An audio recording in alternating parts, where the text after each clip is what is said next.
अस्सलाम वालेकुम साथियों, मैं हूं नसरुल्लाह गडानी। आए आज आपको घोटकी के कच्चे का दौरा कराते हैं, जहां नोगो एरिया ही नोगो एरिया है। आम लोग वहां तक जा नहीं सकते।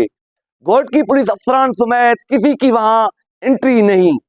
आपको चल के दिखाते हैं कि डाकू वहां क्या करते हैं, डाकू बाहर कैसे आते हैं, डाकू जुर्म कैसे करते हैं, फिर वापस कैसे जाते हैं, और वहां पर बंदों पे जो हमारे हिंद पुलिस के जवान तैनात हैं वो क्या कर रहे हैं, उनकी कौन सी मुश्किलात हैं, या डाकुओं के खात्मे के लिए कौन सा हमें रास्ता अख्तियार करना चाहिए। आए चलें घोटकी के कच्चे में।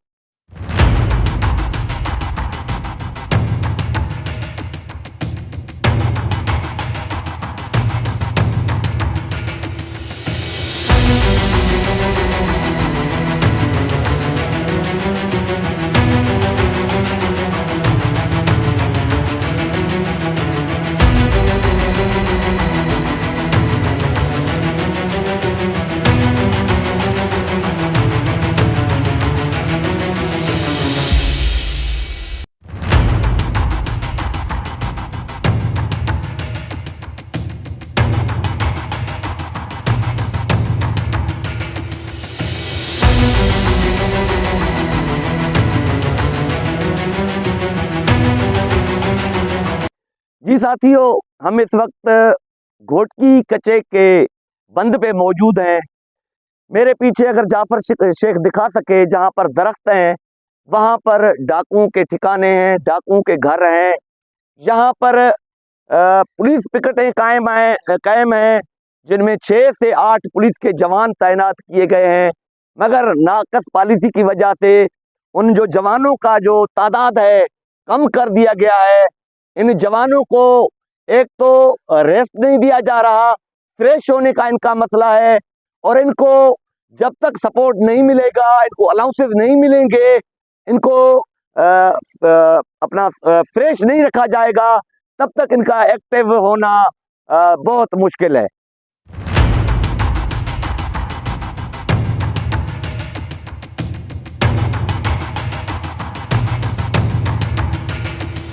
जी साथियों, ये मेरे दाएं तरफ आंदल सुदरानी के पिकेट्स हैं, और सैकड़ों यहाँ पर आगे पिकेट्स हैं। ये 40 नंबर पुलिस पिकेट है जो आंदल सुदरानी के हदूद का है।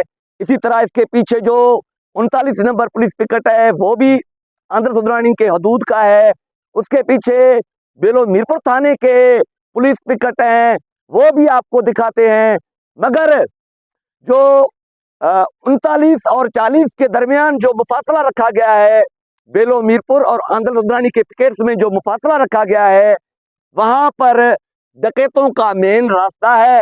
वहां से डकैत निकलकर सी पैक पे चढ़ते हैं, वहां से डकैत निकलकर शहरों की तरफ आते हैं, लोगों को अगवा करते हैं और दूसरे डाके वगैरह डाले जाते हैं। मगर कहने का ये मकसद है, इन पिकेटों को मजबूत किया जाए, इनको फंक्शन किया जाए, इनको बैकअप पे रखा जाए, तो ये अमन-मान होना तमाम आसान हो जाएगा।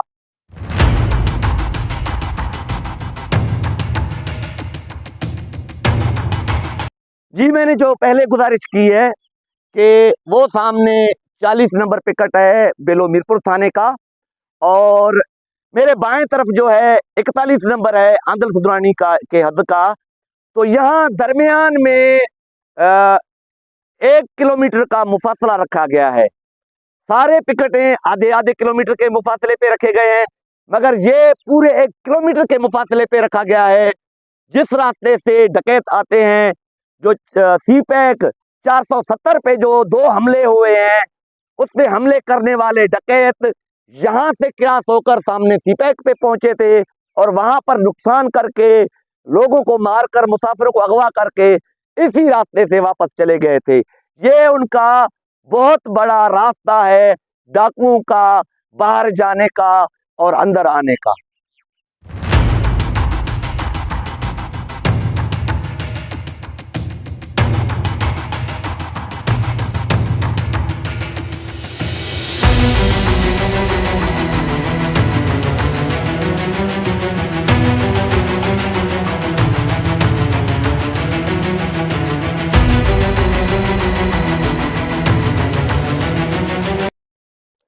नाजरीन, हम इस वक्त बेलो मीरपुर के बंद पिकेट नंबर 39 पे मौजूद हैं, जहां पर इस पिकेट का इंचार्ज अब्दुल जब्बार साहब भी हमारे साथ मौजूद हैं। ये उनकी पिकेट है, ऊपर जवान तैनात किए हुए हैं। यहाँ पर APC चैन गाड़ी भी मौजूद है। तो यहाँ पर अक्सर यही कहा जाता है कि ये रास्ता अगर बंद किया जाए तो डकैतों को किसी किस्म का कोई रसद नहीं पहुंच सकता। एक ये पिकेट है, दो और पिकेट हैं, कुछ रौती के हदूद में है। मेन पिकेट इसको कहा जाता है। मुख्तलिफ टाइम में इल्ज़ामात भी लगते रहे हैं कि यहाँ से डाकुओं का रसद अंदर कच्चे तक जाता है। हमारे साथ यहाँ पर चौकी इंचार्ज मौजूद हैं अब्दुल जब्बार साहब। आओ उनसे बात करते हैं।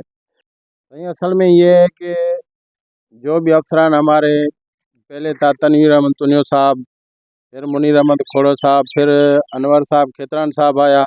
माशाल्लाह बहुत दिलेर अफसर थे, हम भी दिलेर हैं। मैं 7 महीने ऐसे छो रहा हूँ बेलो मीरपुर पे।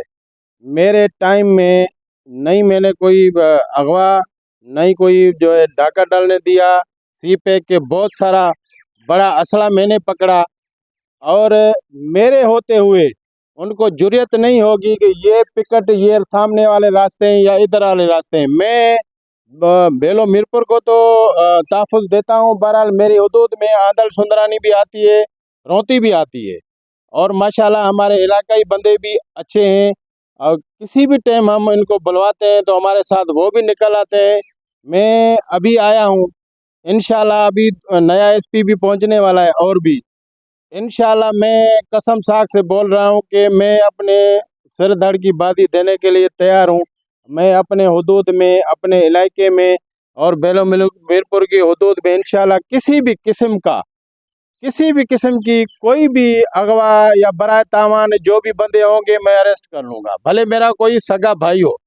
अब्दुल जब्बार साहब, शायद आपकी गैर मौजूदगी में हुआ है, मुझे कंफर्म नहीं। जो सी पैक 274 पे जो 2 हमले हुए थे, जो डाकू वहां पर चढ़ के आए थे, ये 39 और 40 के दरमियान से गुजरे थे। इसमें कितनी सदाकत है? आपको क्या इन्फॉर्मेशन है? ये मैं पक्की इन्फॉर्मेशन में नहीं दे सकता कि वाकई इधर से गुजरे हैं। बहरहाल वो जो है ना, निकलने वाले बंदे जो उनके पास सहूलतकार जो पक्के के, मैं ये नहीं बोल रहा हूँ हमारे इलाके के होंगे, मीरपुर माथेलो के होंगे, कोई और जगह के होंगे। ये दिन कोई किसी तरीके से किसी सिस्टम से औरतों के साथ या वैसे कोई कहीं से क्रॉसिंग कर ली है। बहरहाल मैं 7 महीने रहा पहले, फिर 3 महीने और चौकी इंचार्ज रहा।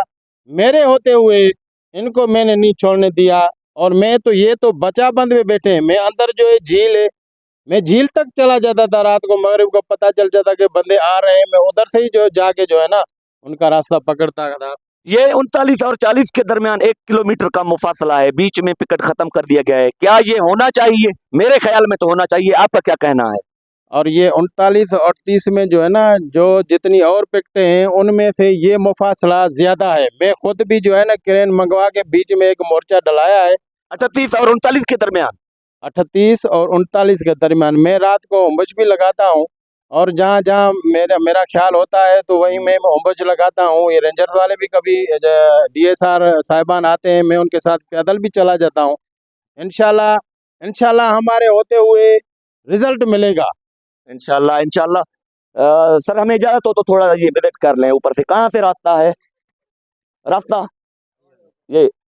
चलो दोस्तों, ऊपर जो जवान हमारे तैनात हैं उनके साथ मिलने की कोशिश करते हैं, उनकी जो पिकेटें हैं वो आपको दिखाने की कोशिश करते हैं।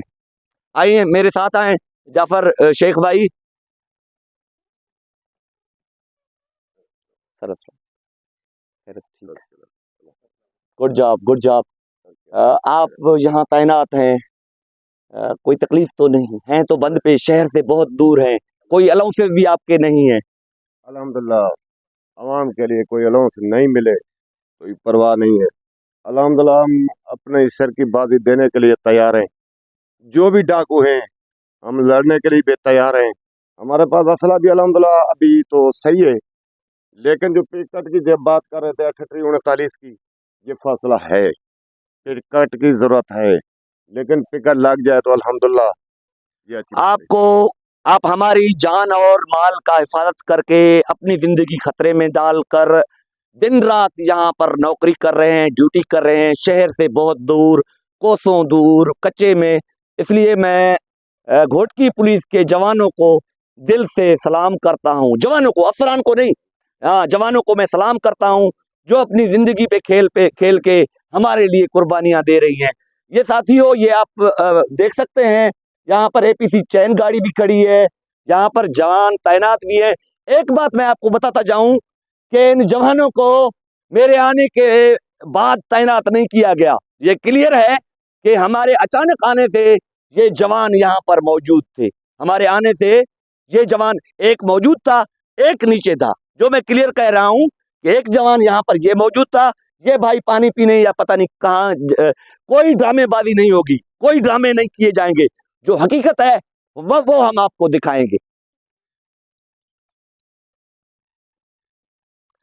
जी नाज़रीन, जैसा कि ये दूरबीन है जो 1.5 से 2 किलोमीटर दूर तक डाकुओं को या किसी चुरपुर को आसानी से इसमें देखा जा सकता है। ये जो दूरबीन है जवानों ने अपने पैसों से खरीद की है, सिंध पुलिस की जानिब से, सिंध गवर्नमेंट की जानिब से उनको सॉरी टू से किसी भी किस्म की कोई सहूलत मुयस्सर नहीं। यहाँ 100 किलोमीटर शहर से दूर कच्चे में जवान दिन रात ड्यूटियां कर रहे हैं, मगर इनको ना कोई अलाउंस दिए जा रहे हैं और ना ही इनको किसी किस्म की कोई छुट्टी दी जा रही है। उसके अलावा ये जवान जब बीमार होते हैं या कोई घरेलू मजबूरियां होते हैं तो उनमें भी इनकी छुट्टियां बंद हैं। उसके अलावा इनको district police officer SSP Ghotki से भी मुलाकात करने की इजाजत नहीं। इसका यही मकसद है, जवानों को ज़हनी तरह इन्होंने, अफसरान ने यरगमाल बनाया हुआ है, जो कि मेन वजह है ऑपरेशन की नाकामी का, डकैतों के खात्मे में रुकावट का।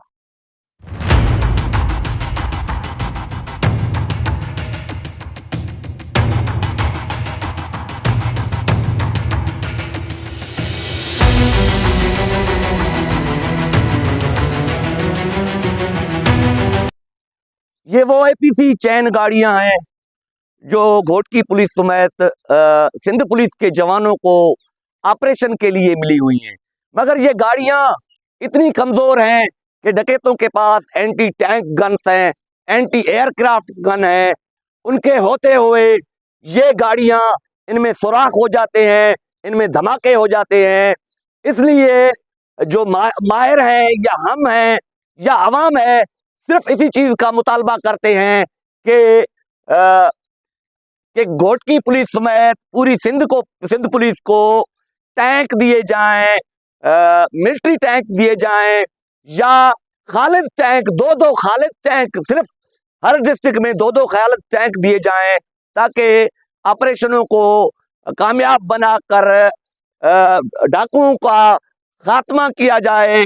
उसके अलावा जो हमारे जवान इनमें शहीद हो रहे हैं उससे बच सकें।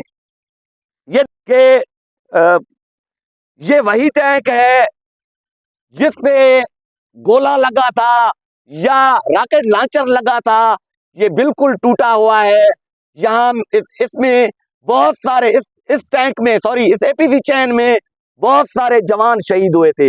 अगर ऐसे गैर मयारी चैन गाड़ियां होंगी तो डाकुओं पर काबू पाना नामुमकिन होगा और हमारे जवानों की इसी तरह शहादतें होती रहेंगी।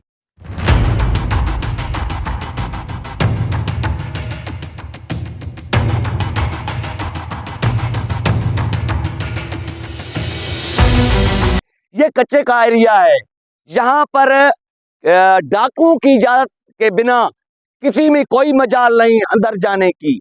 मगर पुलिस की, अगर सिंध पुलिस के जवानों की, घोटकी पुलिस के जवानों की हौसला अफजाई की जाए, उनको मार्टर गोले और ये खालिद टैंक दिए जाएं, उनको मराते दी जाएं, उनको छुट्टियां दी जाएं, उनको अलाउंसेस अगर दी जाएं, तो ये नोगो एरिया कभी नहीं नोगो एरिया रहेगा और यहाँ आम लोगों का पहुंच रहेगा। हमने आपको कच्चे की विजिट करवाई, बंद पिकेटों का दौरा करवाया, अफसरान जवानों से मिलवाया। और ये जो जवान खड़े हैं अपनों घरों से दूर, सैकड़ों किलोमीटर दूर कच्चे के इलाके में अपनी जान की बाजी लगाकर हमारी हिफाजत कर रहे हैं। मैं इन भाइयों को दिल से सलाम पेश करता हूं। इंशाअल्लाह दूसरे प्रोग्राम में फिर हाजिर होंगे। शुक्रिया।